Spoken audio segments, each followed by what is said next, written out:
Okay, day 3.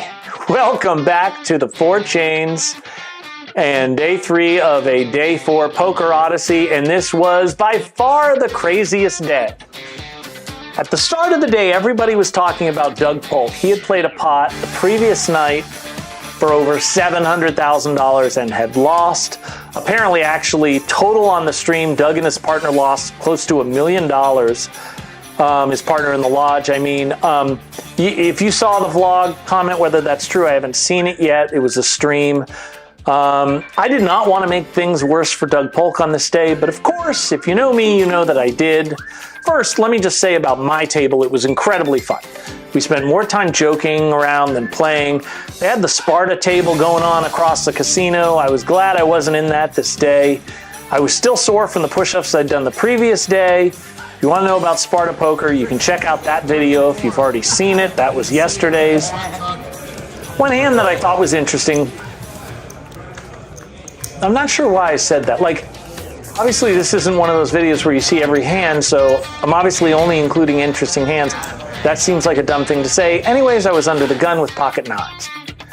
I raised it to $10 and it got re-raised to only $20. The blinds folded. That kind of raise always seems milky to me, but it doesn't matter. It's only $10 to set mine. There's some dead money in there. If he's got ace king or ace queen, I'm in good shape.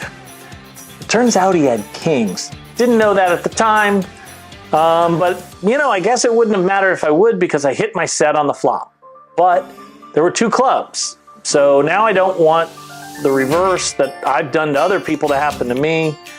I really don't want somebody to hit that, so I bet $60. I wanted to make him pay for that drawing. He was also worried about the clubs, obviously, because he immediately moved all in. We both had reason to worry the flush would have come on the turn, but neither of us had the clubs, and my nines wind up held, and that was great. This next hand, though, is one of those situations that I think can be very instructive. I don't consider myself a very good poker trainer necessarily. I think if you really want to improve your game, you should watch Brad Owen's vlogs or Jonathan Little's very good, Andrew Neme's very good. They explain things in a way that I think is very helpful. If you're looking to just kind of be entertained and see a regular guy's perspective, I think my vlog, somebody like Ryan DePaulo, who's, only as good in poker as me, but is probably more entertaining, is a good choice. So I realize I'm talking you out of ever watching my vlog because I'm not the best at anything, but listen to this situation.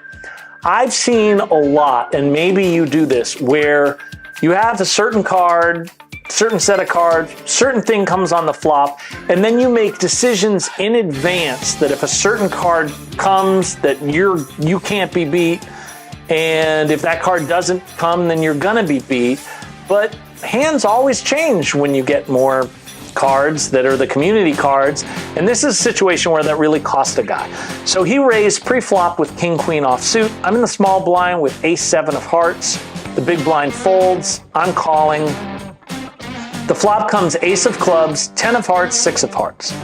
Once again, got top pair and a flush draw. I bet $35 and he calls. The flop comes a deuce of spades.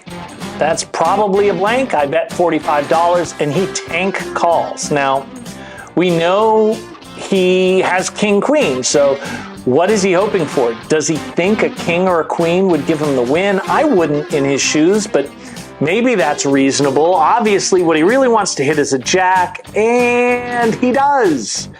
Hits a jack on the river. I was looking at him, not at the cards as they were dealt, and he lit up. So I immediately knew that card hit him strong. When I saw it was a jack, I just okay, this guy's got king queen, and then I'm thinking, well, maybe he has trip jacks. It doesn't matter. Either way, I am golden. Absolutely golden, obviously. I Hollywood as though I'm not golden, which is not something I'm good at and was unnecessary in this hand because he'd already made up his mind. I go all in. He snap calls and apologizes to me. He says, sorry, I have the nuts. He was so confident I turned over my hand and I'm looking at the suits again to make sure I've got the flush. The dealer, he was so confident, actually pushed the chips towards him until somebody pointed out that I was the winner. It was just weird. But I'm just saying, like, take a beat. You've got some time. Nobody likes people who go in the tank on every hand and think for 3 minutes, especially when it's an easy decision. But I think every hand you should take a beat to just evaluate whether that changes something. So anyways, let's get to the main crazy thing that happened. The discussion turned to Doug Polk losing so much money in that cash game, and this guy, I don't remember this guy's name. Hopefully we have footage. I can kind of show you who he is. He's a really awesome dude. If you know him, let me have his name and the thing so I can give him some credit. He's really fun to play with. But he mentioned that he had met Doug Polk earlier in that day and couldn't believe how tall he was. And then he said, Doug Polk's like the tallest guy in this room. I look over at the table they're playing at, and he's at a table with Brad Owen. Now, I'm 6'2.5". If you saw yesterday's day 2 video, you know that I had spoken with Brad. And one of the things I noticed is Brad was taller than me. And I also knew from previous vlog, he used to have the nickname Giraffe. I think this guy would have taken an even money bet on their height, but I wanted to be fair. I gave him 1.5 inches, which I thought was really pretty close. I took the over, and we made what he requested I describe as a large prop bet. So let's just say it was that. And we headed over there. Listen, I made sure he understood. We're not going to say anything to these guys until there's a hand that neither of them are in. I just, I'm guessing Doug's probably tilting a little from the previous night. He wasn't, but I certainly would have been.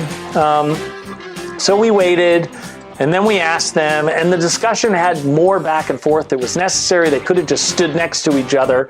So part of it was not my fault, but unfortunately, before the bet was settled, they got into another hand. Now I'm uncomfortable. I don't want to distract anybody. They make a mistake, they're going to be pissed at me. They kind of have right to be. And well, guess what? They got distracted and they did make a mistake. Doug Polk, listen, put this in perspective if you're not a big poker fan. Doug Polk, Andrew Neeme, these people that started at the beginning, maybe Doug Polk is number one in terms of the amount of hands he has posted online that he's played. So I say that because he's the most experienced person and should never make this mistake.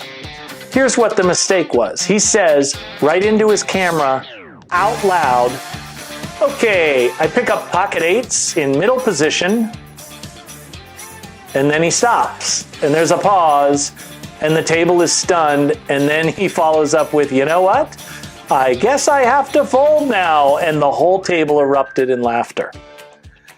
I'm really uncomfortable here. I want to get out of Dodge, and sure enough, the flop comes 9-10 Jack. But Doug was cool about it. He admits that's the dumbest thing he ever did in his entire life. My friend and I look at each other, quickly surmise 1.5 inches is about as close as it should be. We decide the bet is a push, and we try to get out of there because I don't want Doug to hit a set or straight.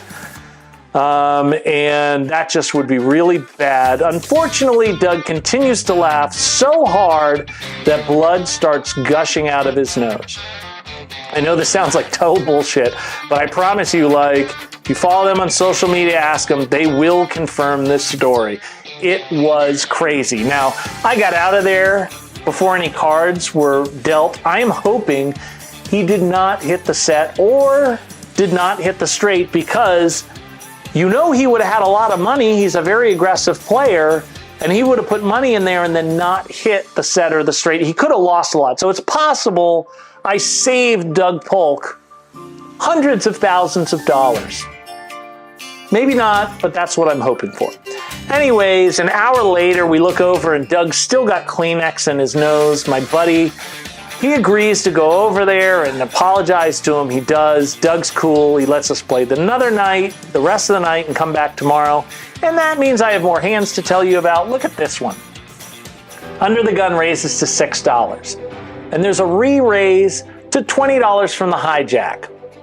I look down at Queen Jack of Hearts on the button and I call. Is that the right move here? I don't know. The blinds fold and under the gun calls. Flop comes 6 of Hearts, 7 of hearts, king of diamonds. So it's not what's been happening where we flop top pair and a flush draw. There's an overcard now. Under the gun bets $40. I can't get away from this. I call. I feel like if it wasn't a king or an ace, if it was an under, then maybe I'm re-raising, but no, I'm calling. Am I wrong? You can let me know. I might be wrong here too. But the turn is a 2 of hearts giving me a flush.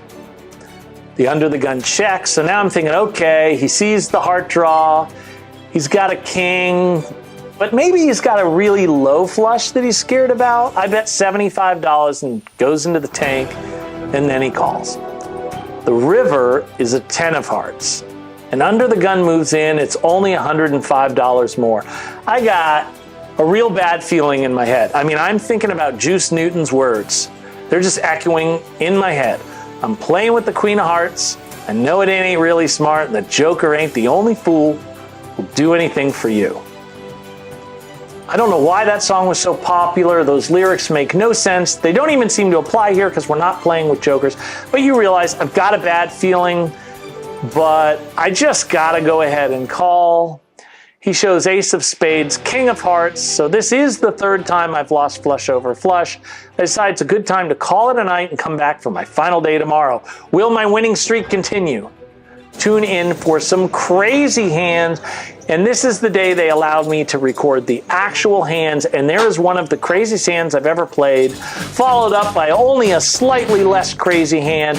I am going to want to know what you think, and I am going to give a contest, give away some 4 Chains merch, one of the most sought after t-shirts in the world. So please tune in tomorrow for day 4 of my Poker Odyssey at the Lodge. See you later, Chain Gang.